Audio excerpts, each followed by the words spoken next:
Ladies and gentlemen, thank you for standing by. Welcome to the Union for International Cancer Control webinar. During the presentation, all participants will be in a listen-only mode. Should you wish to ask a question during the presentation, please use the chat feature located in the lower left-hand corner of your screen. If you need to reach an operator at any time, please press *0. As a reminder, this conference is being recorded Wednesday, March 4th, 2015. I would now like to turn the conference over to Cary Adams, CEO of the Union for International Cancer Control and Chair of the NCD Alliance. Please go ahead. Thank you very much, and thank you for that intro. And whilst my organisation would like to take all the credit for this webinar, perhaps I should just correct it. It's the NCD Alliance webinar, and all the work has been done by the NCD Alliance team. Thank you very much for dialing in today. We have 4 speakers today. We have Dain from the NCD Alliance. We have Dr. Bente Mikkelsen, Dr. Ashley Bloomfield, and Ariella Rojhani. And the agenda that we intend to go through over the next 90 minutes is an overview of the 136th WHO Executive Board. We will then talk about, get an update from our colleagues at WHO, what's happening on the global coordination mechanism. And we'll have Q&As after both of those sessions. And then finally, Ariella will give us an update on post-2015 process. As complicated as it is, we know that Ariella will present it in a very simple way for us all to understand. So on that basis, let me move on to the first speaker, Dain. Katie, perhaps you'd like to talk to us about what's happened at the WHO Executive Board recently. Thank you very much. Thanks very much, Cary, and good morning, afternoon or evening, everybody. So even though the Executive Board feels like a long time ago, we haven't had a webinar since then. So I'll give you a quick update on the key decisions that were taken at the Executive Board in Geneva. As a quick reminder, the EB took place from the 26th of January to the 3rd of February in Geneva. Prior to the actual official agenda, there was a couple of important sessions. So on the Saturday the 24th, there was a member state information session on process indicators for NCDs, and I'll talk a little bit about that in a minute. On the Sunday, there was a special session on Ebola, so on the 25th. And in terms of NCDs, they were discussed quite far into the week, mainly on Friday, Saturday, and actually until the Monday the following week. And I've included all the links for the documents in case you haven't read them. You can link into them after the call. So in terms of the agenda, as I said, NCDs came quite far into the week, so Friday, Saturday, and Monday. For NCDs, the main agenda items for the EB were the following. There was a discussion around the outcomes of the Second International Conference on Nutrition, ICN2. There was an update on the WHO Commission on Ending Childhood Obesity. There was, most importantly perhaps for us, there was a paper and discussion around follow-up to the UN High-Level Review and Assessment of NCDs in July. And there was discussion around the draft Global Coordination Mechanism work plan for 2016 to 2017.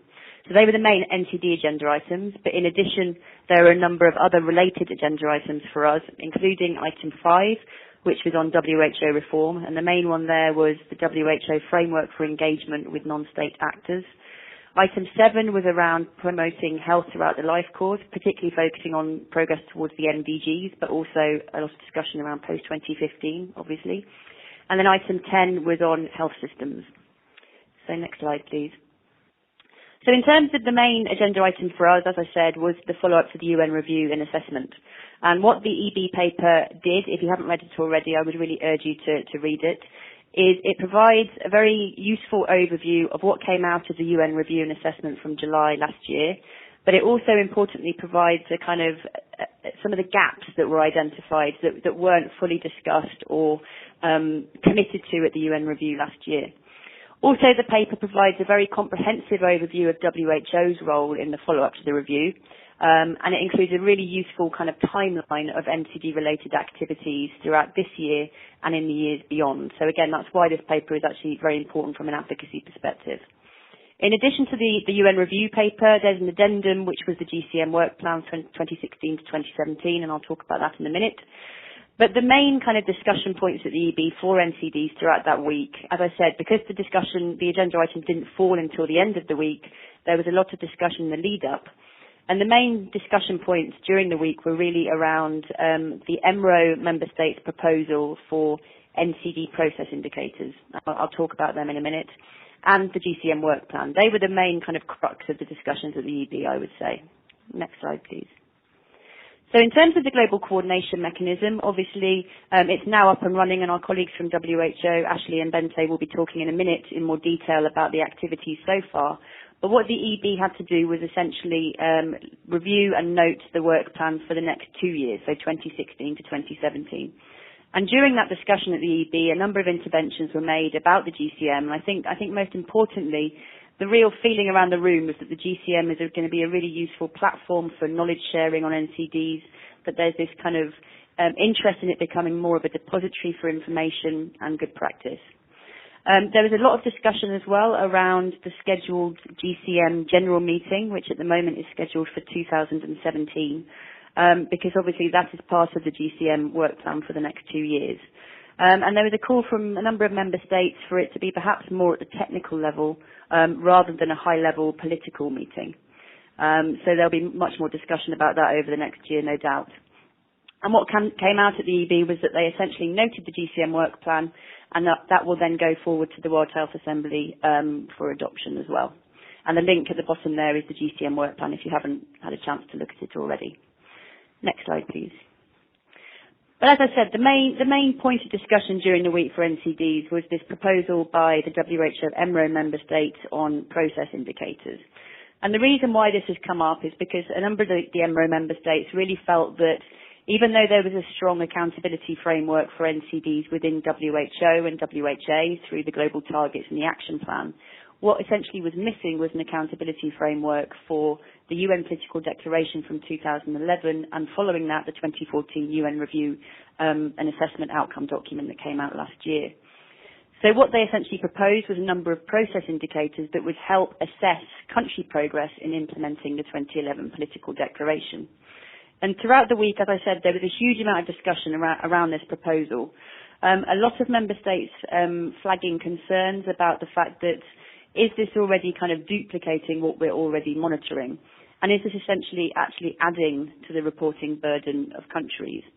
And so there's a lot of questions about what the EMRO proposal was. Is it already duplicating what's there? And essentially what we saw throughout the week was a shift in language from originally talking about process indicators, and obviously lots of member states concerned that we already have our 25 indicators and 9 targets. We have our action plan indicators. How is this differing? To a shift towards talking about a kind of assessment framework.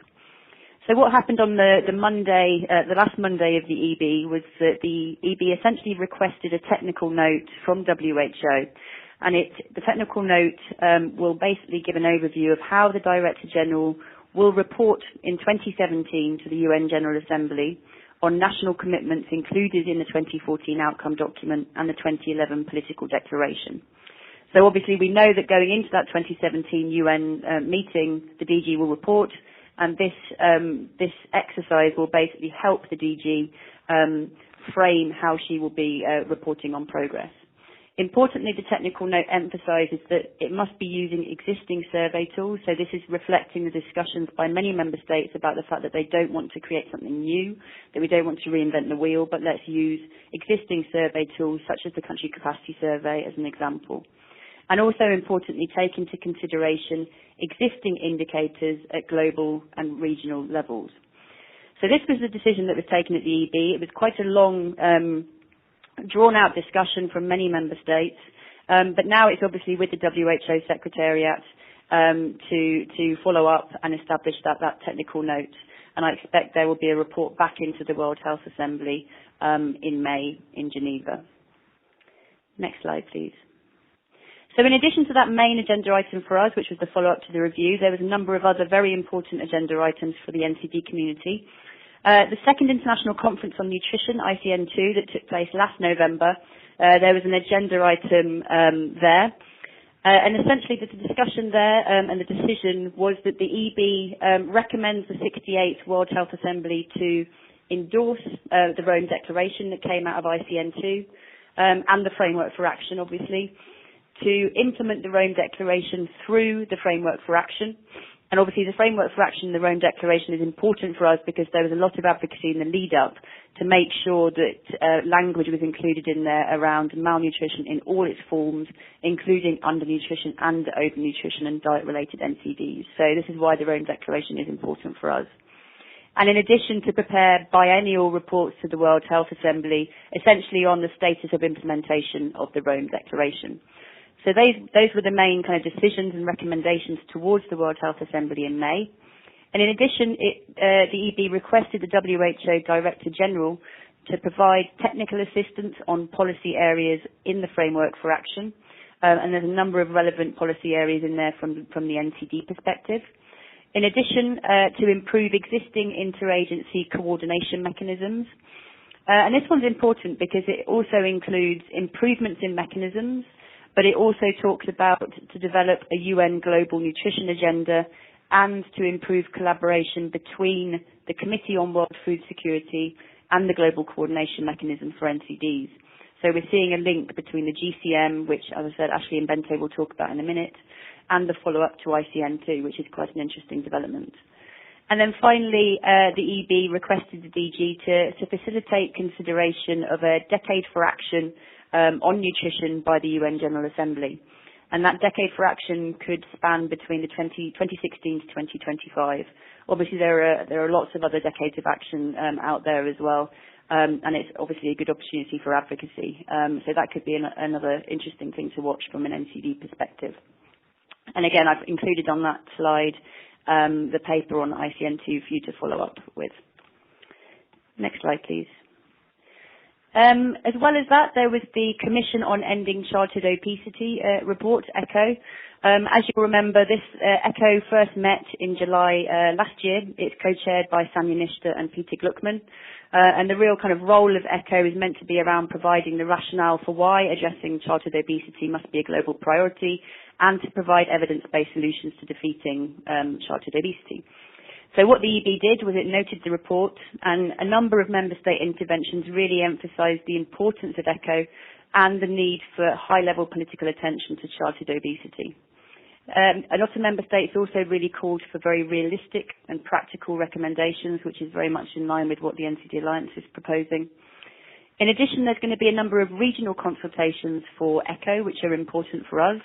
There'll be one in Euro in April this year. There'll be one in WIPRO between March and April 2015. And in addition, the dates for the other regions are going to be set. And as soon as we hear more about that, we'll obviously be sharing that with our network. Because obviously it's really important that civil society and NGOs from the NCD community are very active and vocal in this space. In addition, we understand now that the first draft of recommendations from ECHO will be published in March for open consultation. And again, that's a big opportunity for us to be inputting into because it will be open to non-state actors, including NGOs and I imagine the private sector. And the final report we expect to be completed for November 2015. So those were the main points from the Commission on Ending Childhood Obesity. Next slide, please. In addition, just to quickly go through a couple of other relevant agenda items for you. Item 6.2 at the EB was around maternal, infant and young child nutrition. And upon the request from the EB, the WHO Secretariat will be exploring modalities for additional consultation on that monitoring framework. Item 7.1, which was monitoring progress on the health-related MDGs. This is obviously an important one for us, given that we're just 6 months out before the post-2015 agenda is adopted in New York. The main crux of that discussion and the paper was really obviously focused on how well countries are progressing towards the health-related MDGs. But in addition, obviously, member states took the opportunity to really talk about post-2015 as well, with a number of them noting the importance of NCDs as a priority for post-2015, which again is encouraging. But importantly for us from an advocacy perspective is that through member state interventions and the decision made, they have actually recommended an agenda item on post-2015 to be included at the World Health Assembly in May. This wasn't previously planned, but member states requested it. So we can expect that in May, and again, a good opportunity from an advocacy perspective to be really pressing home the importance of NCDs and health more broadly in the post-2015 development agenda. Item 7.4 on women in health. So this year is the 20th anniversary since the adoption of the Beijing Platform for Action, which was adopted in 1995 at the UN Conference on Women. The paper very much talks about progress against women's health, including NCDs as a priority. Again, very promising. And it essentially requests the Secretariat to make available longer reports on progress made. And obviously this is important for the upcoming UN Commission on the Status of Women, CSW, which happens in New York in March. I know that Ariella will be talking about that in her presentation because we're planning a side event there. Next slide, please. And then there was an agenda item around health and the environment. Again, this is relevant to NCDs because it essentially recognised that air pollution is a major obstacle to attaining the 25 by 25 NCD target, and that air pollution is a leading risk factor for NCDs. And essentially what happened during the EB is that there was no consensus reached on a draft resolution put forward by a number of governments, and that there's going to be a number of informal consultations between now and the WHA in May, led by Norway, to try and find consensus on this resolution. But there is going to be potentially some kind of roadmap for enhanced global response to health effects of air pollution, which will obviously have a very important part of it being NCDs. So we'll let you know as soon as we know more about that process as well. Next slide, please. And then in addition, 10.1 was around strengthening emergency surgical care as a component of UICC. This is again important for NCDs because it really emphasised the critical importance of emergency and essential surgical care in the context of integrated primary health care, and importantly it included prevention and control of NCDs within that context. And also it's critically important because of the access to opioids for pain relief in the context of surgery as well. So the decision made by the EB urged member states to increase availability and accessibility of palliative care medicines and essential meds for surgery. It requested the DG to devise measures of access to emergency and essential surgery and also support member states in improving national legislation to improve access to controlled medicines. And again, I've included a link there at the bottom for that decision that you can click on after the call. And then finally, one of the main, the main agenda items during the EB really was around WHO reform and the framework for engagement with non-state actors, which many of you will be aware has been through numerous different iterations over the years. And obviously it is hoped that it will be adopted at the World Health Assembly this year. But the discussions during the EB was that even though many member states felt like it could be adopted, as it is, a greater number of member states actually supported the idea of further improving the draft. So in terms of the process, what they decided is that until the 16th of February, member states had an opportunity to send in written comments on the draft. And then by the 9th of March, the DG made them available to member states. And then Argentina is essentially chairing an open-ended intergovernmental meeting on the 31st of March to the 1st of April in Geneva to essentially try and come to a conclusion with the framework for engagement and incorporate these final amendments that member states would like to see. And then the hope is obviously that the revised framework will be submitted to the 68th World Health Assembly in May. And just to flag a couple of the kind of outstanding issues that member states had, some of them were around, for example, the criteria of due diligence and the process of risk management. There was also questions around secondments and should secondments can be completely unapplicable for non-state actors for secondments. Also the kind of criteria for attribution to the type of non-state actors, and more clarity around some of the definitions used in the draft, including things like arm's length and resources. So obviously the 31st of March to the 1st of April meeting will be really, really important. And then as soon as we've heard more from that meeting, obviously we'll update the network going into the World Health Assembly. And then just finally, I wanted to end with a quick point on method of work of the governing bodies that was adopted at the EB, which is obviously important to a number of NGOs. What they agreed was that from here on at the World Health Assembly, there will only be 4 side events at the lunchtime every day. So that's a huge reduction from the previous years, where there's been up to kind of 60 side events. So they're reducing it to 4 per day. And obviously those side events are just the ones inside the Palais, which have to be organised and led by member states, but are often co-hosted by NGOs. So just so you're aware, there'll be only 4 side events per day throughout the week of the World Health Assembly. And just one final comment from me as a conclusion of the EB. They also obviously have the responsibility to develop the provisional agenda for the World Health Assembly. The dates have been confirmed as the 18th to the 25th of May for the World Health Assembly. NCDs as an agenda item are obviously there, and the agenda points reflect the EB agenda as they always do. But it looks like NCDs won't be discussed until the end of the week this year. So it's looking like Friday and Saturday of the World Health Assembly where NCDs will be discussed, which is obviously quite different from previous years where it's tended to be at the beginning of the week. But just so everyone's aware in terms of helping you plan your travel and when you're going to be in Geneva. So that's it from me. Thank you, Cary. Thanks, Katie. We haven't any questions come through yet, but maybe I could ask a couple. You talked about process indicators, which were proposed by Euro. What sort of things were they proposing then that led to that discussion and the call for Margaret Chan to come up with some sort of way in which she's going to measure progress? What were they asking for? Yeah, good question. So there was a number of, the process indicators that EMRO have are not hugely dissimilar from the action plan indicators that have been adopted by governments. And it was things like, does a country have a national NCD plan? Does a country, have they implemented a number of the Empower initiatives for tobacco control? They were really meant to be kind of indicators to show progress towards the outcome targets that have been agreed, so the 25 by 25 and the other supporting 8 outcome targets. So they're meant to be a way of kind of mapping progress towards those 25 by 25 targets. And obviously one of the other reasons why EMRO had called for process indicators was because at the end of the day, those targets that we've already got, the 25 by 25 targets, are not, countries have to meet them by 2025, which is a long way off.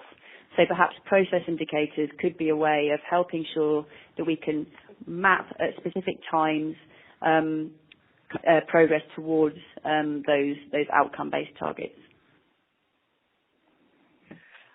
We had a question come through about the member states' involvement.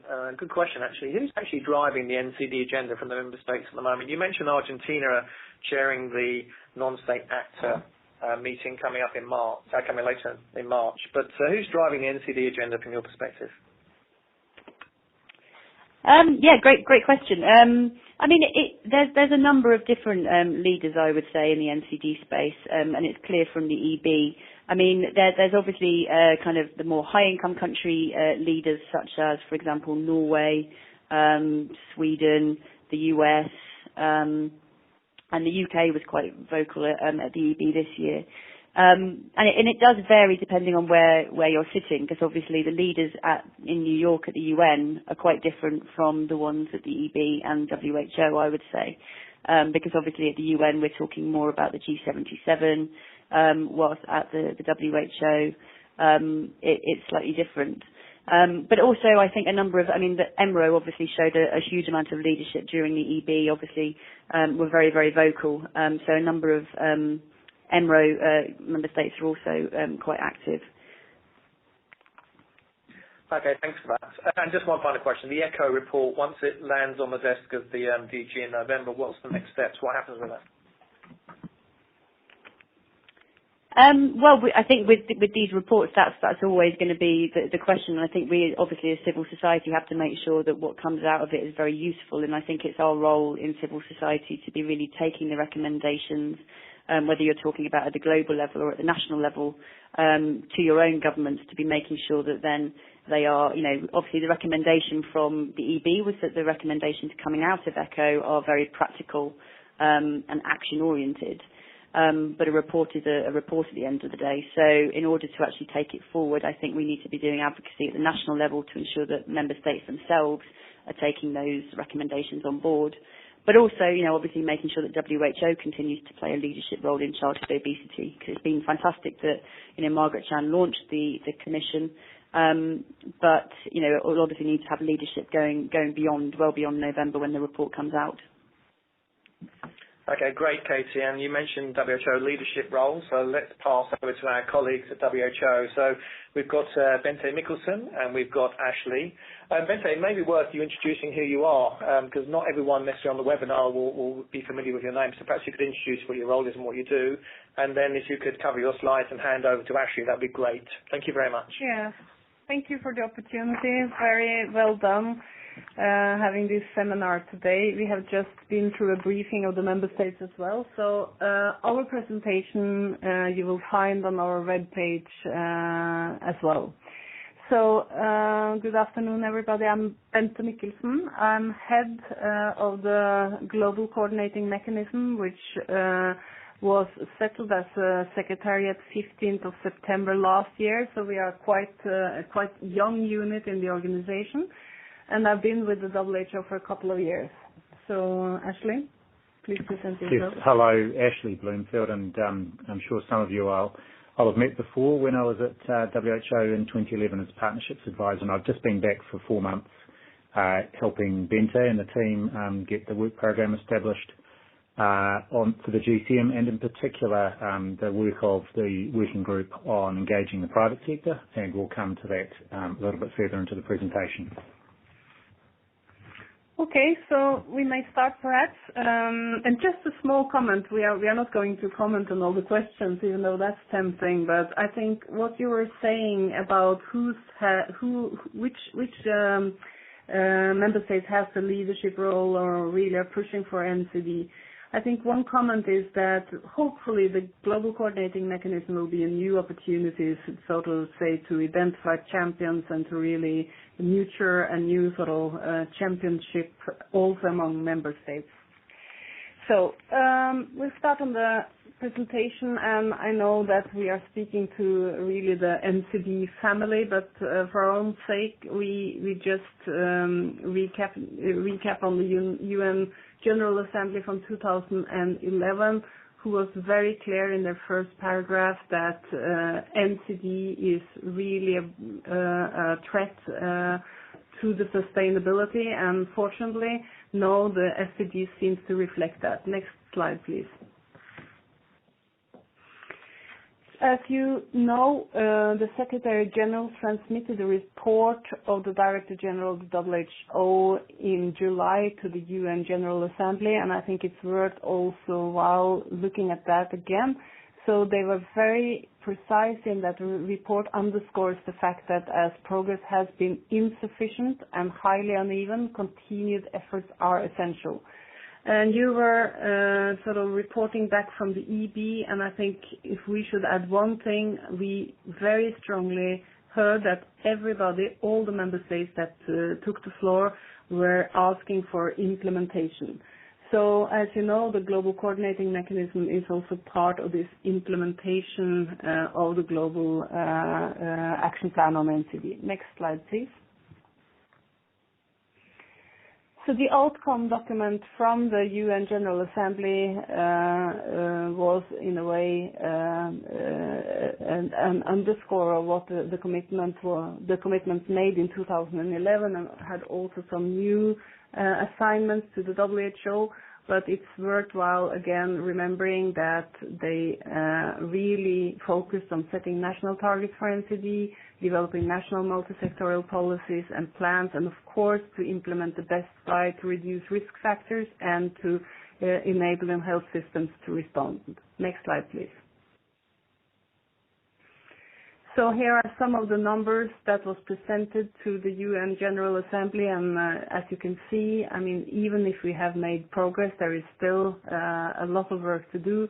So here we just show some of the numbers for the multi-sectoral national plans and also for the policy plans to reduce alcohol, physical activity, inactivity, tobacco, and unhealthy diets. Next slide, please. So, some words about the global coordinating mechanism. And as we all remember, after 3 years of intergovernmental negotiations, the World Health Assembly adopted the global coordinating mechanism, both terms of reference and also the work plan in May 2014. And the purpose of the mechanism is to facilitate and enhance coordination of activities, multi-stakeholder engagement and action across sectors at the local, national, regional and global level in order to contribute to the implementation of the global action plan. Next slide, please. And we also got 5 objectives, which is worth thinking of. It's included in all our work, also the working groups where we will come back to.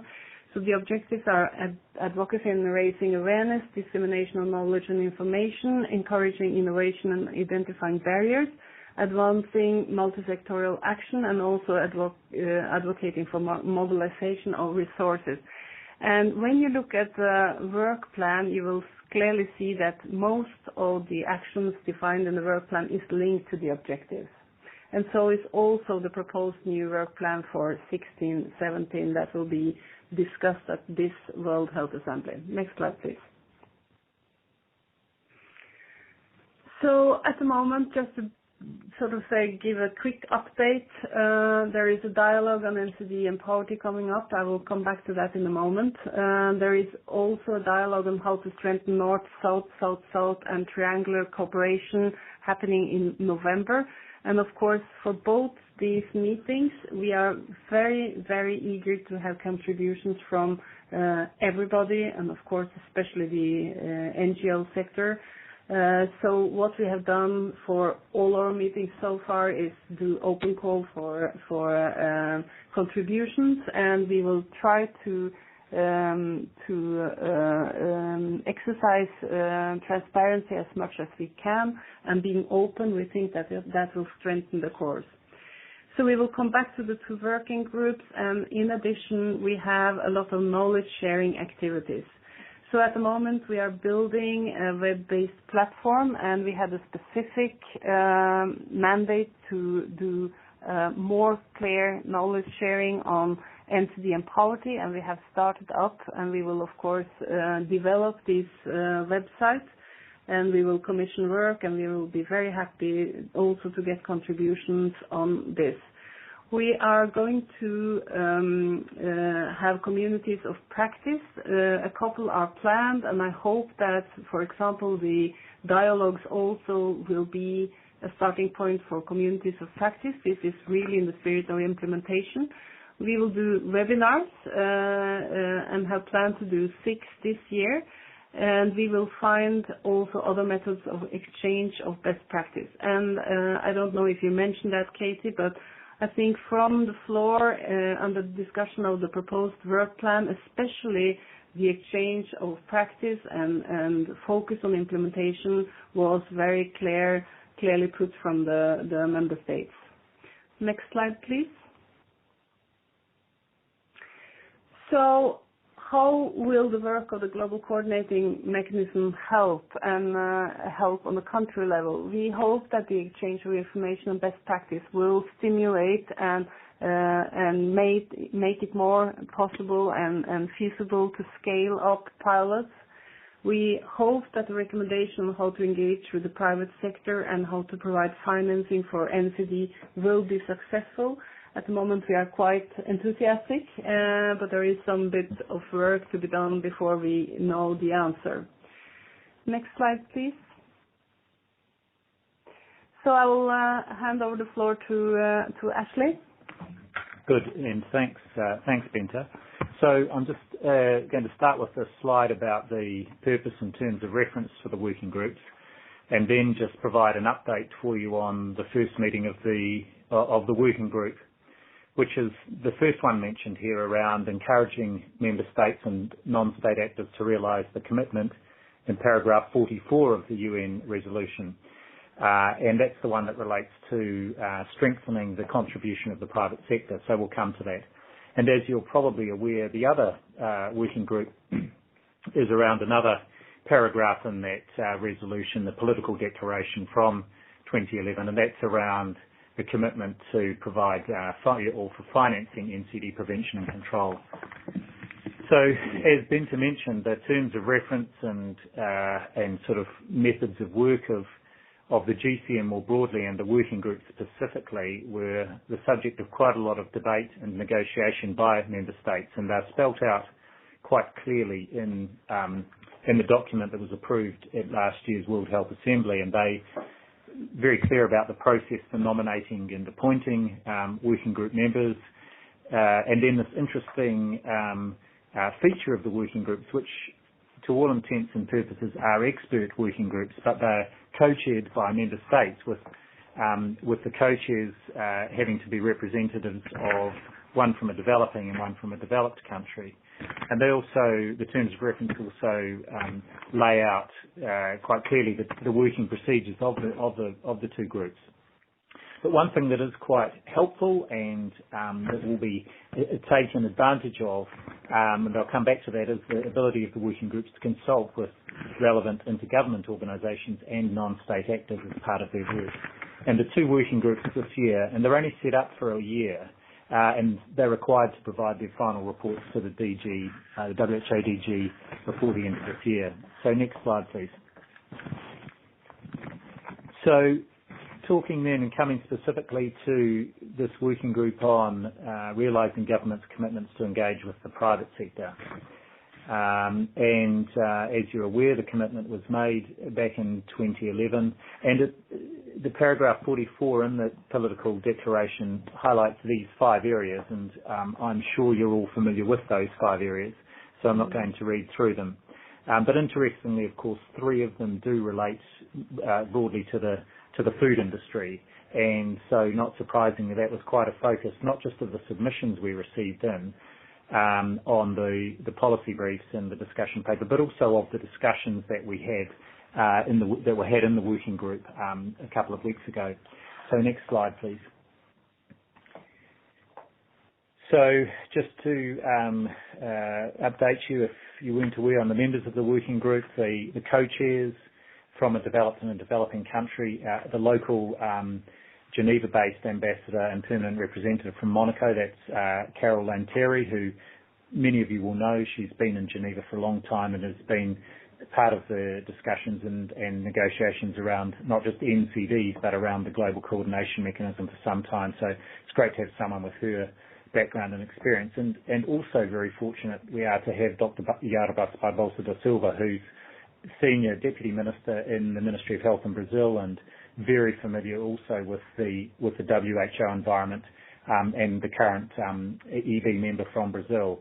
And you can see on the slide there that the 12 members of the working group who were drawn from a roster of experts, all nominated by member states through the process, and 2 representatives from each of the WHO region. And I guess it's a good time to say that actually we had a very constructive meeting with but not just the chairs, but these 12 members 2 weeks ago at the first meeting, and all were very engaged, very enthusiastic, and had done quite a lot of preparation for the meeting. So we're well served by the group we've got. Next slide, please. Just briefly, we, as you will know, made the 5 policy briefs, one on each of those 5 areas identified in the political declaration, and a discussion paper we made available just prior to Christmas, open for submissions and feedback, and outline here on the slide the submissions we received, and great to get a good number of submissions from NGOs. And those have all been made available on the website, and of course were made available in full to the working group members well ahead of the meeting so that they could familiarise themselves with all the content of those submissions. Next slide, please. And we've taken the sort of the liberty here of trying to summarise 2 days' discussion in 6 bullet points, and I can say that the summary report on the meeting will be available next week. That is just out with the working group members, but the summary reports of the meeting, of both the working group meetings, with the other working group meeting held last week. Both those reports will be available on our website by the end of next week is our aim, along with the agendas and some of the presentations that we're giving there. So we're trying to, again, make as much of this documentation as available and as open as possible. And just looking at these 6 bullet points, I mean, these were just were themes that came through very strongly in the discussion. And of course, for those of us who have been involved in this whole process for some time, some of this seems to be repeating the obvious, but we had a group, of course, it was their first meeting, some of them from very much a technical background, and so it was a chance for them to get to grips with the scope of the issues and really, I think, very strong consensus that what was envisaged in terms of the role of the private sector and the need for governments to engage was very important. So clearly, I think we all agree the private sector needs to be appropriately part of effective multi-sectoral action on NCDs. I'm going to skip then to the 3rd bullet point, and then this was a strong theme in the discussions here that actually the GCM provides a really significant opportunity to share best practice, and Bente has talked about that as one of the key themes that kept coming up in the interventions from member states at Executive Board again in January and February. And there's a lot to be learnt from successful and unsuccessful examples to date, and we should be drawing the lessons from those. Very strongly underscored the need that governments need to be in the driving seat when it comes to arrangements or engagement with the private sector, and in particular, regardless of the regulatory framework that's in place, that the governments need to set the policy agenda and set clear expectations and monitor against those. This next point was in the briefing to member states, and it came up repeatedly in the discussion that there's a really important role for NGOs and academia in the engagement between governments and the private sector, including in monitoring roles, of course, research, but also in a number of cases acting as a bridge between governments and the private sector, and some very successful initiatives where NGOs have played a key role there. And of course, this issue around managing conflicts of interest, which is an important one, it's a big one, and it's very much featuring on the parallel piece of work that's happening around non-state actors. Next slide, please. So in terms of next steps for this working group, the couple of key things they wanted us to work on as a secretariat was identifying other examples of experience with engaging the private sector at country level, both successful and unsuccessful, and we have raised this with member states today, and it's our intention to go out quite formally to member states and ask them to provide further examples. And it's a way not just to inform the work of this working group, but of course to then make those examples available and use the GCM as a platform for sharing best practice and experience to date.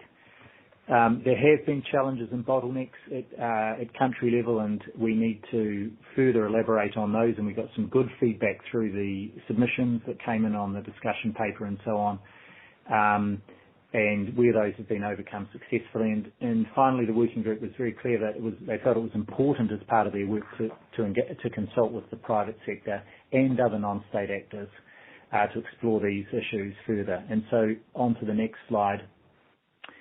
And I think this is my last,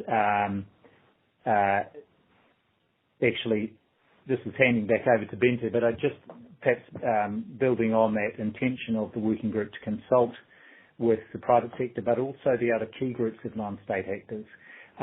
The next session of the working group is in June. Originally had been envisaged for May. For a range of reasons, it's now June the 17th and 18th.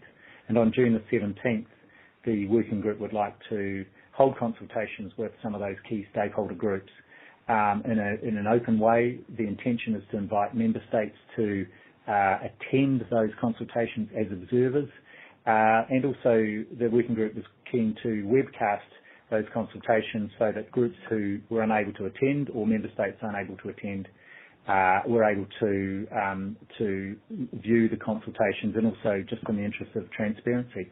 So back to Bente now. Mm-hmm. Thank you. We have talked already for maybe longer than you expected, so I will be quite brief.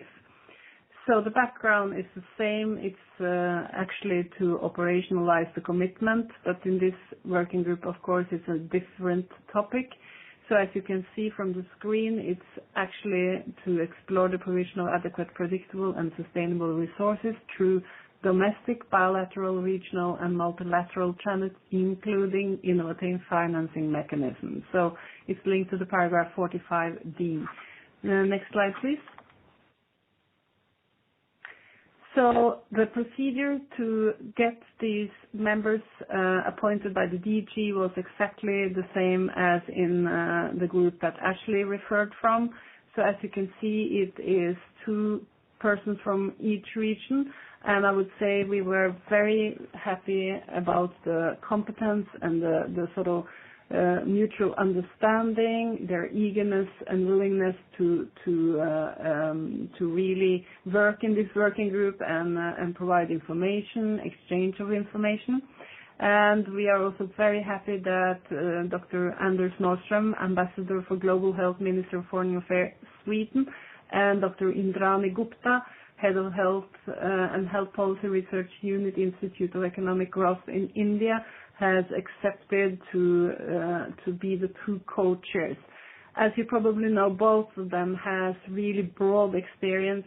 Anders Nordström has been on the boards on most of the, I would say, financing mechanism institutions like Cary, Global Fund, and so on, has a broad experience, and Indrani Gupta has been really key and crucial for developing health financing in her region. Next slide, please. So for the preparation of this working group, we have had help from 3 temporary advisors, both for the domestic, the bilateral, and the innovative financing. And they produced 3 policy briefs, and we have produced 1 discussion paper. You will find them on the web. And I must say, I think they are worthwhile addressing. They are sort of summary of what is existing, and we were also very content that we got so many submissions, and which was very carefully written. And as you can see, there was 23 responses to this working group. So 12 on domestic financing, mostly on taxes, and 7 on bilateral, and 6 on innovative financing. And they were submitted both from member states and from all non-state actors, including the NCD Alliance. So thank you for that. So next slide, please. So the discussion was very much separated into 2 days, and the first day was very much to look into all the background documentation and getting on board on all the technical issues, and the second day started to address what is the main elements that needs to be addressed in this report from the working group. And as you can see, the first slide here is 3 issues that more or less is a request for WHO to collate existing background information. The first one is changing global landscape and the burden of disease and the dynamics of financing, and it's very much addressing both the SDGs and what is needed for preparation there on financing. I think we can get very much support from what's happening in Addis Ababa this summer, and also, of course, because there are very different sort of stages for different agendas in the world. If you look at polio, has one sort of situation. If you look at the global financing facility happening on the maternal health, that's another one. And then we have NCD. So we have to, the working group felt the need to sort of place NCD into this picture. Then again, to be very clear about the member states' commitment, including all the documentation and best buys, and then to really understand the investment case for NCD. Next slide, please. So, of course, the main area of focus is how to finance the cost of NCD prevention and control, and they will continue to discuss the different sort of mechanisms or sources but there was a clear view already in the first meeting that it is the domestic financing that is the most important and will have to be addressed. And then, of course, there is also a need to make the NCD case interesting for donors and also to address different kind of innovative financing mechanisms. The group was very engaged also in discussing effective use of existing and new resources to achieve maximum health impact from NCD prevention and control, and also to discuss this as a kind of spearheading of the universal health coverage agenda. And they were also interested in addressing actions with less financial implications, and we're sort of foreseeing that there will be a sort of a provision also from the other working groups, which is more in-depth into several kind of work streams, as Ashley mentioned. Then the last sort of focus area was the enabling factors, the need of political leadership, advocacy, evidence, and so on, and they also want to include this in their final report. So then the next slide, please.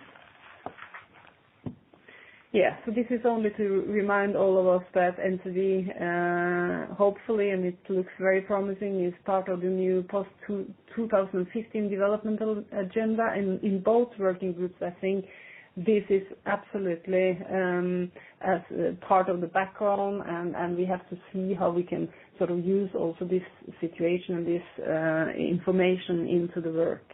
Next slide, please. I think that's the last one. Yes, it is. It's even in Norwegian for those of you who don't understand the last word. It's tack. Thank you. Well, tack to you as well, Bente. Thank you very much. Can I just ask a couple of questions? We've had some comments come through, but maybe one of you could answer this. With regards to the working group on the private sector, I think actually you mentioned that the working group wishes to engage with the private sector and NGOs or civil society to properly understand best practice or what their views are. Is there any more information on how they intend to do that? Because that obviously is very interesting to the audience who are on this call. Sure. Thanks, Cary. So there was quite a lot of discussion about this, and so 2 or 3 points. The first is that the working group feels they need to get more input from and more understanding of from the private sector on what are the barriers to them taking further action. So there was some quite useful feedback from the submissions that came in, but also wanting to engage directly through a sort of interactive dialogue process. But also wanting to get the views of other key non-state actor sectors, including NGOs, philanthropic organisations and UN and other intergovernmental organisations about their experience and their thoughts about what the bottlenecks and challenges are and how to overcome those. So the intention is to hold this, in a sense, a series of consultations on June the 17th. And those will be sort of bilateral discussions with each constituency rather than and everybody in the same room. There was a sense amongst the working group that it would be more productive for them to be able to, it was them seeking information from and an opportunity to ask questions of each of those constituencies, rather than trying to, for want of a better term, referee a discussion between the different constituencies. Now that, because not everybody will necessarily be invited to that, the working group is very keen, both in the interest of transparency and also so that people could see what those discussions were, what information was coming through, to webcast each of those interactions. And as I said, also to invite member states to attend as observers. Thank you, Ashley. It's just one question. It's really sort of covering a theme of questions that are coming through. The members of the working groups, they've been obviously nominated by their own countries. Are they representing their country, their region? Are they representing individuals? Are they representing the full set of stakeholders that need to be involved in making recommendations to these working groups? Who exactly are they representing? So, Cary, I'll comment, and then Bente, I'm sure, will want to make a comment as well. So the members of the working groups are very much experts. So they, in a sense, the working groups are expert working groups and are therefore operating under the rules of WHO expert working groups. So they're there in their personal capacity as experts, notwithstanding the fact, as is usual, that they have been nominated by member states.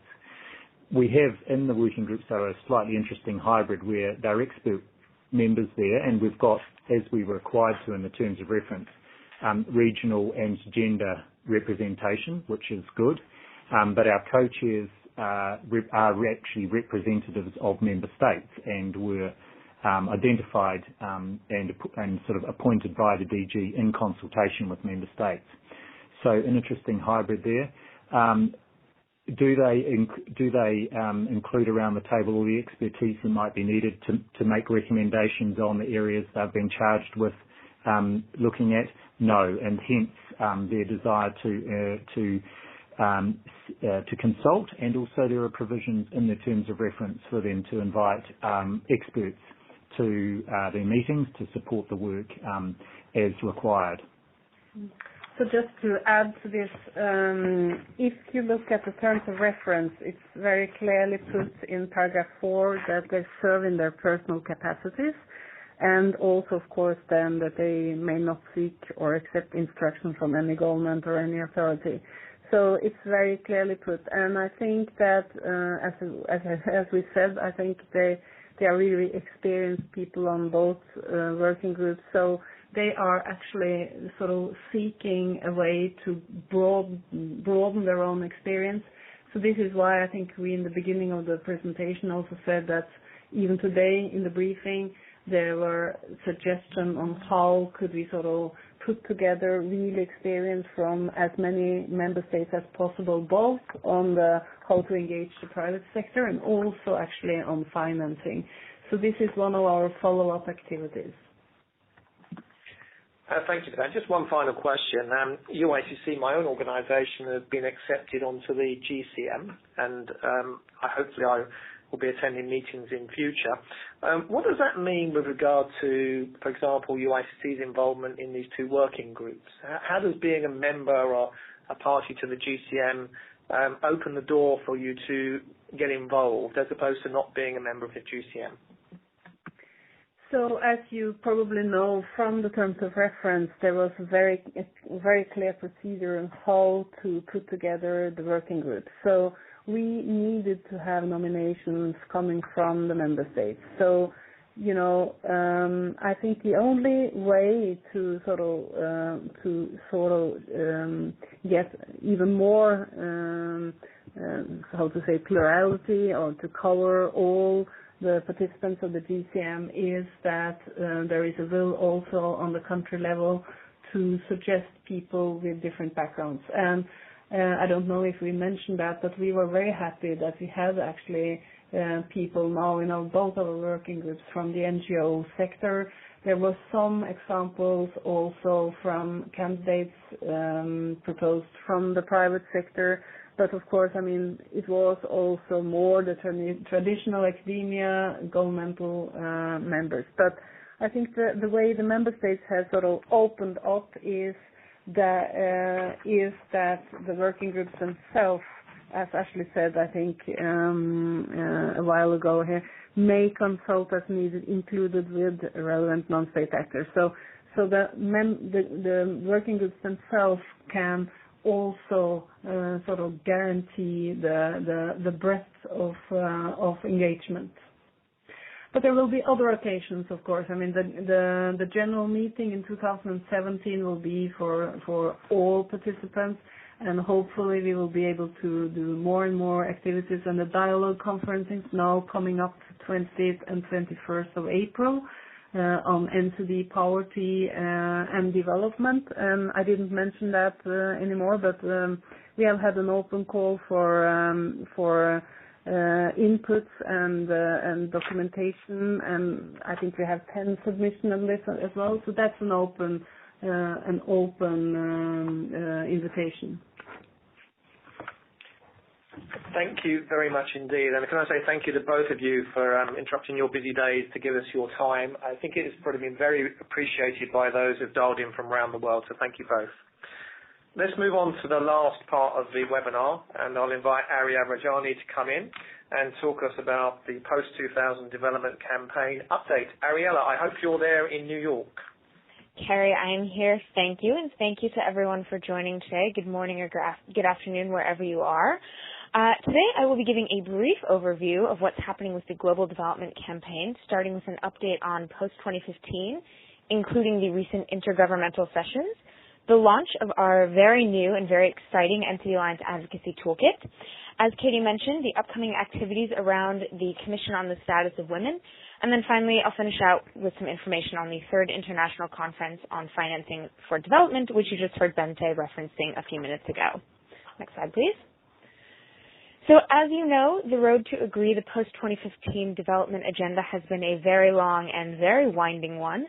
I am happy to say, and I'm sure you all are very happy to hear, that we are in the final and probably the most important stage, which is led by the intergovernmental negotiations. Member states agreed at the end of last year that these negotiations will consist of 8 monthly sessions running from January to July of this year. Each session of these intergovernmentals has a theme, and these themes are aligned with the 4 main parts of the post-2015 agenda, which are the declaration, the goals and targets, or SDGs, the means of implementation and global partnership, and then finally the follow-up and review. And I think it's important to note that when we use the phrase the post-2015 agenda, it does in fact refer to the sum total of all 4 of these parts, and not only just the framework, which speaks specifically to the SDGs. So the agenda means all of these parts taken together. Next slide, please. So those of you who have joined our webinars before recall very complicated process slides with many tracks and arrows and colors in every which direction. Rather than that, we've decided to distill it down into a single timeline for the intergovernmental sessions only. The first and second sessions have already taken place, and I'll give a recap of those in just a moment. Next up is a session on goals and targets, which is later this month. This is followed by a session in April on the means of implementation, a session in May on the mechanism for follow-up and review, and then 3 final negotiating sessions in June and July where member states will really finalize the outcome document in all parts of the agenda. The very, very final endpoint for all of this is the UN Summit to adopt the post-2015 agenda. This is when heads of state and government will come to New York, hopefully with much pomp and circumstance, endorse the final post-2015 agenda. This will happen September 25th to the 27th. Again, here in New York, that is in fact a weekend, so plan accordingly. And it will be just ahead of the opening of the UN General Assembly, the 70th session. It also coincides with the 70th anniversary of the United Nations. So there will be a lot of attention on that as well, and a very critical juncture for the United Nations as we move into the post-2015 era. Next slide, please. As I mentioned, the first session of the intergovernmental process took place in mid-January, relatively soon after the holiday break, which now feels like it was so very long ago. As it was the first session, the theme of this session was stock-taking, meaning that member states were invited to give their views on the process so far, really lay out any expectations they have going forward for the agenda, and just give some feedback on the various parts of the agenda as they stood going into January. I think over the course of the session, a couple of areas of consensus became pretty clear. First was that the OWG outcomes, meaning the Open Working Group outcomes, including the final proposed Sustainable Development Goals and Targets, were strongly supported by all member states.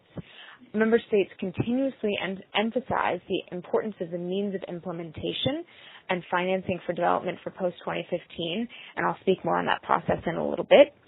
Member states also reiterated the desire to have an agenda that builds on the MDGs and the progress made to achieve the MDGs, an agenda that is universal and also transformative going forward. And finally, they agreed that they can't agree on how to bring in the 6 elements proposed by the Secretary General in his report at the end of last year on A Road to Dignity in 2030, where he really lays out his vision for the post-2015 agenda and what it means to leave no one behind. In keeping with tradition, civil society was allowed a 4-hour session one day during the intergovernmentals to make statements. NCD Alliance worked with others in the Health and Post-2015 NGO Advocacy Group to prepare a statement in advance of this, just giving our top-line priorities for health and keeping health central and strong in the post-2015 agenda. And that statement, as well as other information on the January session, can be found via the links on the slide right there. Next slide, please.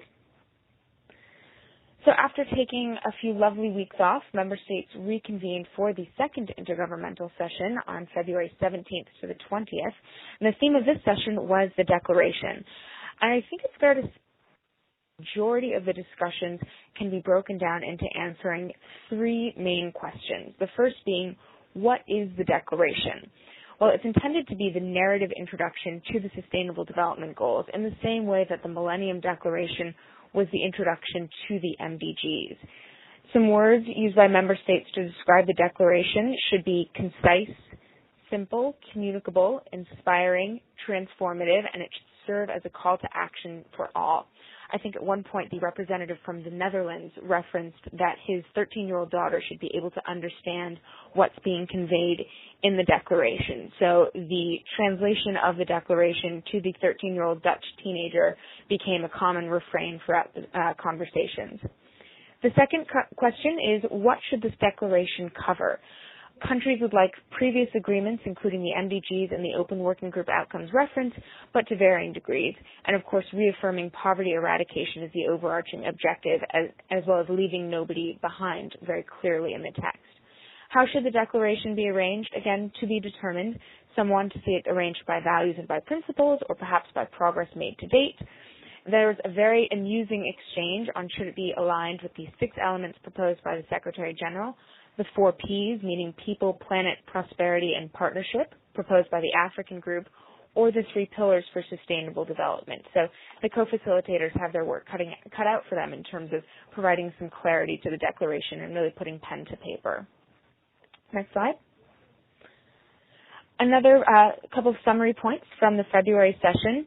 If the rhetoric on the declaration was amusing, there were in fact some really important takeaways that came out of February. And as I mentioned, I think it was crystal clear, more so than ever before, that there is no intention or desire to reopen the proposed Sustainable Development Goals. We heard the phrase, quote, to avoid disrupting the delicate political balance, end quote, used over and over again, which basically means that as it stands now, the SDGs and targets are something that all countries can live with and don't want to touch for fear that if anything, gets cracked open, it will all fall apart. So to that end, it would appear and is spoken about as if the goals and targets will remain unchanged as they are now until the end of the process. Another very important point raised and reiterated was the concept that no target shall be left behind, which speaks very much to that no target shall be met until it's met by all, which speaks to the concept of leaving no one behind.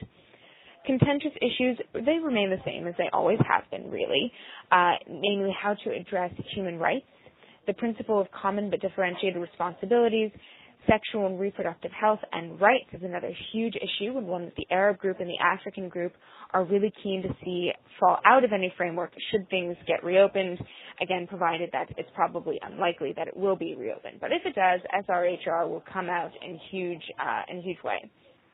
Once again, the Health and Post-2015 NGO Advocacy Group drafted a statement, written statement and an oral statement for the February session calling on member states to include the right to achieve the highest attainable standard of physical and mental health in the declaration, so to have that explicitly in the declaration leading into the framework, along with references to well-being and social determinants of health. And both the statements can be seen on our website. Next steps for the declaration, there should be a release of the zero draft sometime after April. So all of that and more can be found again via that link on the bottom there, which will take you right to the intergovernmental page. Next slide. So we've now arrived at what is probably, and to many people's surprise, the most currently talked about part of the post-2015 agenda right now, which is indicators for SDGs. And I'll try to be very simple in describing what is a very complicated and very technical process and discussion right now. The big question here is, do countries want a post-2015 framework that has goals and targets with or without indicators? Those who don't want indicators think that this should be the business of countries for themselves to determine, or the so-called national applicability of a global framework. To help countries make the decision in the end, the co-facilitators asked the UN Statistical Commission, whose work has largely gone unnoticed up until now, to prepare a set of provisional global indicators for member states to discuss. In order to put this list together, the UN Statistical Commission went around the houses at the UN, talked to each UN agency and technical funds and programs, and asked for their inputs for indicators for each goal and target. For health, this was obviously led by WHO as well as a few other agencies. They also asked that each target should have 1 to 2 indicators only, which not only puts the total number of indicators still well over 300 in number, but is also a huge challenge when you actually look at how complex and dense many, if not most, of those targets really are. So for health, even though they've listed out 9 targets and then the 4 means of implementation targets, if you unpack each of those targets, you really have a total of about 20 health targets. So now imagine trying to have only 1 to 2 indicators per target, 2 maybe, but ideally 1. So it's a huge challenge for the technical support teams. For their part, these technical support teams tried to accommodate this by providing what they call, quote, super proxy indicators, or indicators that really measure more than one thing whenever possible. The 2 indicators proposed for the NCD target, which you can see listed right there, are the probability of dying of an NCD between the ages of 30 and 70, and current tobacco use in persons ages 15 and up. These are drawn from the Global Monitoring Framework for NCDs, which is very good, as it promotes the important principle of global coherence in monitoring, and NCD Alliance has always been very firm that the Global Monitoring Framework for NCDs, which was endorsed through the World Health Assembly, should be the basis for global monitoring of NCDs in the post-2015 framework as well.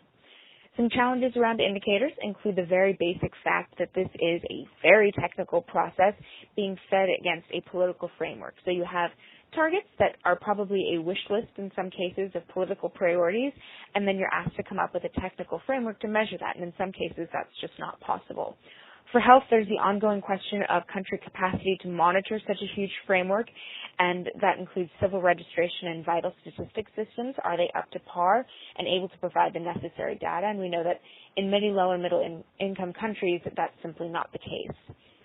For next steps, the Statistical Commission will provide a list of provisional indicators by March 18th, and these will then be discussed at the March session starting the 23rd. Next slide, please. So that brings us right into looking at the March session. As I mentioned, the 23rd to the 27th here in New York. The theme is Sustainable Development Goals and Targets. This was probably a really interesting theme when they proposed it last year, but now because the SDGs are pretty much spoken as done and dusted, I think it's of less interest and less intrigue. So I think what we'll end up with is a session where countries do a round robin and give their views on why each country supports which issue and so forth. The indicator discussion will, of course, be a standout in this and will be very interesting. As I mentioned, NCD Alliance will again work with the Health and Post-2015 NGO Advocacy Group to reiterate our support for the health goals and targets as they are now. More information on the session is at the link, but unfortunately there's not too much up there quite yet, and I'm sure we'll be communicating a lot via our e-alert in the weeks coming on the March session, so stay tuned for that. Next slide, please. Given the complexity that is the post-2015 agenda and the various processes, and because these last 6 months are so critical for the next 15 years, the NCD Alliance developed a brand new advocacy toolkit on NCDs in the post-2015 development agenda. It was a huge team effort, and we're really pleased to launch it, and we sincerely hope it'll be a useful resource for national, regional, and even global advocates to feel up to speed and get engaged in post-2015 in this final stretch of time. The toolkit has 5 sections, starting with background on post-2015, then the process and the progress to date, including health and NCDs in the post-2015 agenda. We lay out the NCD Alliance's vision for post-2015 and our key asks, and then compile all of these key asks into a couple of useful tools that take these asks and turn them into priority advocacy actions. I think one of the best things about the toolkit is this 2-page leave behind that we have at the end. It has top-line messages on NCDs, some very nice graphics, and then a little bit of further explanation with key asks. So again, 2 pages for meetings with ministries and with fellow NGOs. It's a very useful tool as we ask advocates to go out and really campaign strongly in these final 6 months. The toolkit is available online as a navigable PDF. I highly encourage all of you to download it if you haven't done so already. And again, we hope that you find it really easy to use and really helpful in your work. Next slide, please. So just to keep you on your toes, we're going to step away from post-2015 for a brief moment and talk about the upcoming 59th Commission on the Status of Women. This is an annual commission held at the UN. This year it will be from March 9th to the 20th at UN headquarters, so starting next week. Every year it has a different theme. This year's theme is Beijing plus 20, or 20 years since the adoption of the Beijing Declaration and Platform for Action, which really set the course for achieving and mainstreaming gender equality 20 years ago when it was adopted. The session will review progress, as I mentioned, on the Platform for Action, as well as adopt a declaration on the same theme. Next slide, please. So, related to the CSW, the NCD Alliance is joining with the permanent missions of the Caribbean community to the United Nations and Arogia World, another NGO, for a side event in the margins of the CSW. The event will be held on Monday, March 16th at the UN, and the theme is Realizing Gender Equality, Addressing Non-Communicable Diseases, Disabilities, and Discrimination. And what the session will aim to do is look at the impact of NCDs and disabilities on women, which is often quite unique, and how this affects the overall achievement of gender equality. Speakers will also look at how discrimination comes into play as sort of a cross-cutting issue within this, acting as a barrier for health and social equity. And then again, how this all ties back to the post-2015 agenda. If you are in New York or nearby New York and you would like to attend, head to the link at the bottom of the slide or go ahead and shoot us an email at info@ncdalliance.org, and we will make sure that you get an invitation. We'd love to have you there. So more on that as well coming up these next few weeks, as well as outcomes from that discussion. Next slide, please. So last but not least, a few brief words about the third International Conference on Financing for Development, which, again, you heard Bente reference earlier in the context of the GCM. This is also called FFD for short because we need another acronym. The best way that I can probably situate FFD is that if the intergovernmental process is heads, FFD is tails.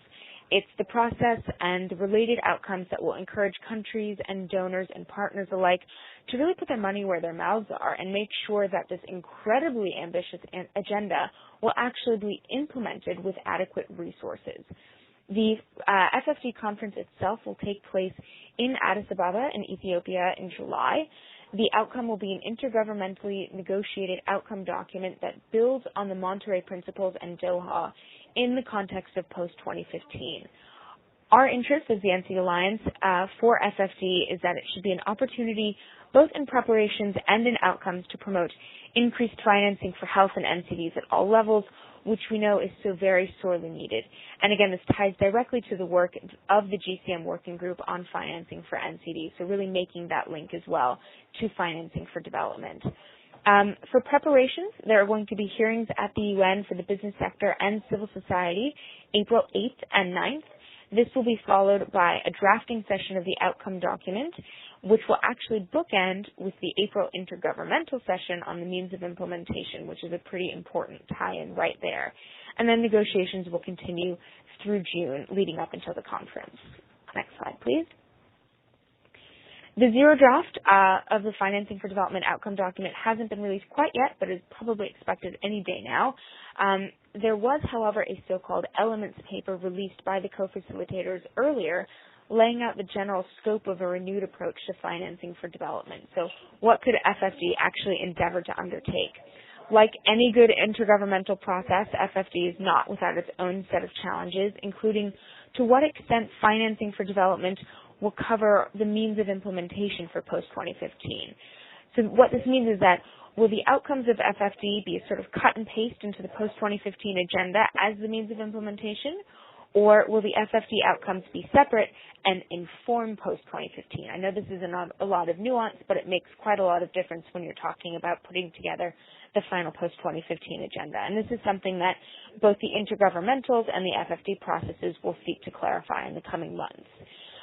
Also, the name could be a little bit of a misnomer if they decide that FFD covers all means of implementation, or if it should just be financing only, non-financial means of implementation, meaning things like technology transfer, trade, intellectual property, and other issues that are very near and dear to the hearts of all member states and very relevant to post-2015. As always, much more to come on this. The NCD Alliance will be working on financing in NCDs in coming months, both in terms of producing policy recommendations on financing in NCDs, as well as developing advocacy and some engagement around the process and in the preparations. If you are interested in FFD, there is a civil society listserv that you can join. It's an open listserv, and the link to that is available via the website link at the bottom of the slide right there. So I realize, next slide please. This is a lot of information, as always, but we hope that you found a few things of interest here and that some follow-up actions can be taken forward. First and foremost, consider using the post-2015 toolkit that we've just released and the resources that are in that toolkit. Of course, we'd welcome your feedback on that as well as any other communications on your work in these areas. We are only as good as the work that you all are doing. And since there is so much flying around on post-2015 right now, tracking the process and being aware and informed is a full-time action in its own right. So we encourage you to track the process as this rumbles on. So with that, I will take a breath, say a very big thanks, and hand back to Cary for any questions. Thank you very much, Ariella. That was extremely clear. Thank you very much indeed. Just one point about the targets and the indicators and everything else. Presumably this is a difficult process. We saw that when we were doing for the NCDs. Do you have a sense that it's going to get to a resolution, or is it just something you think is going to be a constant debate right through the next few months? That is a terrific question, Cary. So one of the stipulations that the UN Statistical Commission laid out for providing this provisional set of indicators was, look, we'll give you some indicators, but only if we can keep working on them through September and into 2016. So they're technical, they require a lot of back technical work, they require a lot of engagement at the national level and a lot of, as you say, sort of careful negotiations as to what indicators countries want to see at the end result. So it will be a process that rumbles on well past, I think, even September and the agreement of the final framework, and as I mentioned, into the next year. And just to say that the NCD Alliance, in addition to sort of trying to clarify how the NCD indicators fit into post-2015, we've also done a mapping exercise on indicators for NCDs across the Sustainable Development Goals. So we'd be happy to follow up with anyone who has more interest in that or at least wants to see this mapping exercise. And of course, we'll eventually be making that available on our website for everyone to see as well. Thank you very much, Ariella. I don't think we've got any other questions coming in, so let me just conclude. I'd like to say thank you very much to Katie, Bente, Ashley, and Ariella for giving the presentations. That was really very good indeed, and I'm sure everyone appreciates the amount of effort that went into those slides. As ever, the NCD Alliance exists to share information to give everyone the best possible chance of getting involved in these global health agendas and to affect the outcomes of them. So all the slides will be available from tomorrow, and please use them as you wish around the world. And I would encourage you to look at the NCD Alliance Advocacy Toolkit. Again, it's made available to everyone. We've always seen big pick-up so far, even within my own organisation. Many of our cancer organisations are drawing it down and using it themselves. We are always open to advice and guidance on how these things can be improved. As Ariella properly said, we are only as good as the people we work with. So if you have anything that you think could improve the advocacy toolkit, then please let Katie and the team know. On that point, with no further questions, I'll conclude today's webinar. Thank you very much. We will advise you when the next webinar is taking place. I imagine it'll be in a couple of months' time, but Katie and the team will get a note out to everyone. Thank you very much for joining, and I hope you have a very enjoyable rest of the day. Thank you. Bye-bye.